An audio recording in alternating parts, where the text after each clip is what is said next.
Só Freud explica. Só Freud explica. Porque ela, todos os dias, pega todas as minhas calcinhas e coloca no seu pescoço. Ninguém entende uma razão lógica para tal comportamento. Nesses casos, só tomam posse ainda este ano os candidatos aprovados em concursos caiu a calcinha no chão, homologados né? até 3 de Tá de julho. bota no pescoço. Caio largou o emprego para tentar uma vaga na PM do Distrito Federal. Passou. Por sorte, o concurso foi homologado no último dia permitido pela lei. Mesmo assim, ele está preocupado. Ela quer pôr calcinhas em todo mundo, em toda a família.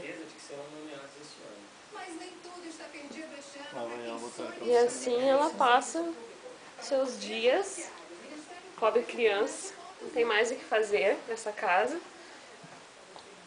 Agora ela guardou, já tinha muita calcinha no pescoço. Então ela resolveu guardar. Não, ela vai botar mais uma. Não, sai.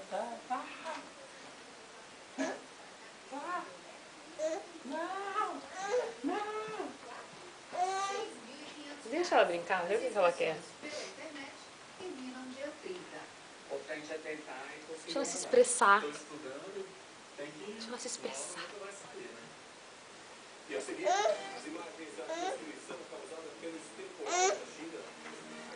Pronto.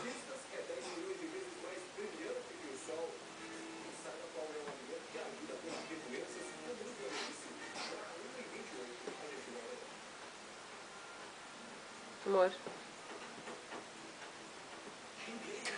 Meu, Zorro. Zorro!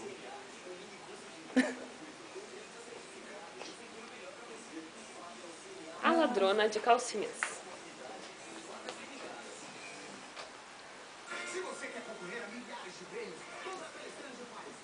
Ela ama as calcinhas da mamãe.